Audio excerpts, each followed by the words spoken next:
Hello viewers, நீ நான் காதல் டுடே எபிசோட். இந்த இடத்துல எல்லாம் வீட்டில் இருக்கும்போது அபியோடைய அப்பா அம்மா அவங்களுடைய அத்தலை வராங்க. உடனே அம்மா அப்பான்னு சொல்கிறாங்க. அப்படியே விஷ் பண்ணிவிட்டு அவங்களுக்காக புடவை பால் எல்லாமே என்கிட்ட வந்து கொடுத்துருப்பாங்க. இந்த உனக்காக வந்து கல்யாணம் ஃபஸ்ட் டைம் வந்திருக்கு, உனக்காக பிறந்தநாளை கொண்டாடலாம் தான் வந்தோன்னு சொல்லிட்டு எல்லாமே சாரி எல்லாமே வச்சு தராங்க. பூல் வந்து பழம் எல்லாமே. அந்த இடத்துல அபி சந்தோஷப்படுறாங்க. என்றைக்குமே நாங்கள் அபியோடைய பர்த்டேவை ரொம்ப சூப்பராக தான் செலிப்ரேஷன் பண்ணுவோம். முதல் முறையே இப்போ கல்யாணம் இந்த வீட்டுக்கு வந்திருக்கா, இங்கே வந்து கொண்டாடணும் தான் வந்தோம் அப்படின்றாங்க. அதில் ஒரு பிரச்சனையும் இல்லைன்னு பாட்டி சொல்கிறாங்க. எல்லாருமே விஷ் பண்ணுறாங்க. சரி, இந்த ராக்கி பாஸ் மட்டும் ஒரு விஷஸ் கூட பண்ண மாட்டேங்கிறாருன்ட்டு ஃபீல் பண்ணிட்டு இருக்காங்க. அதுக்கப்புறமா இந்த இடத்துல எல்லாம் பண்ணி முடிச்சுட்டு, இது முரளிகிருஷ்ணக்காக வாங்கிட்டு வந்தீங்கன்னா அவருக்கு மெமரி லாஸாக இருக்கு இல்லை, அதனால இதெல்லாம் சாப்பிட்டா கொஞ்சம் நல்லாயிருக்கும், பாதாம் பிஸ்தா எல்லாம் போட்டுட்டாங்க. சே, இந்த சின்னத்தை பண்ண வேலை அந்த பாதாம் பிஸ்தா கூட வந்து இப்படி கஜிதானே பண்ணதுனால இப்போ அவன் சொல்லியிருப்பான், அதை வாங்கிட்டு வந்து கொடுத்துருக்காங்க. என்னதான் பண்ணுறதோ இவங்க அப்படின்ற மாதிரி முரளிகிருஷ்ணா மனசில் நினைக்கிறாங்க. அப்புறம் அபியோடைய அப்பா அம்மா அங்கேருந்து போயிடுவாங்க.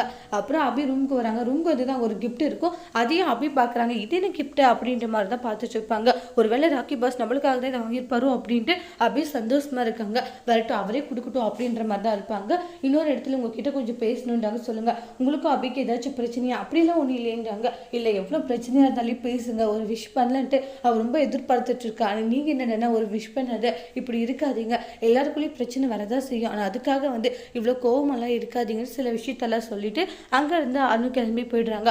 அப்போ ராக ஃபீல் பண்ணிட்டு இருக்காங்க. இதுக்கப்புறமா சின்ன சின்ன ஒர்க் பண்ணி வச்சுருப்பாங்க. அனு இருந்துட்டு அப்போ வந்து ஆகாஷ் வராங்க.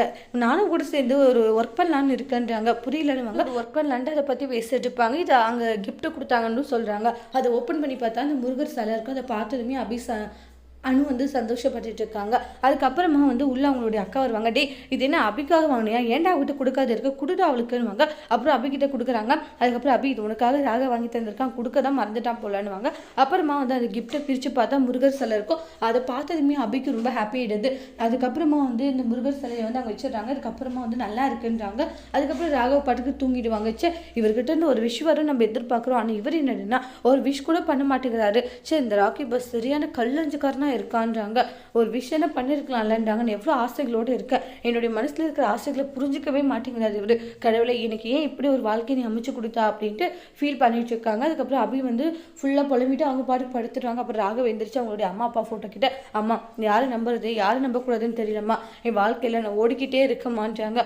இவங்க இதை பேசுவாங்களோ அதை பேசுவாங்கன்ட்டு பாதி நேரம் நான் ஓடிக்கிட்டு இருக்கேன், எனக்கு ரொம்ப கஷ்டமா இருக்குமான்ட்டு ஃபீல் பண்ணிட்டு இருக்காங்க.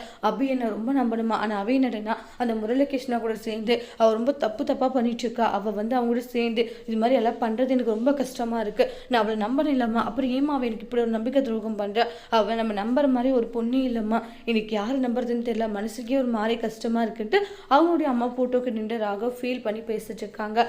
அதோட இந்த எபிசோட் முடிச்சிருக்காங்க. தேங்க்யூ.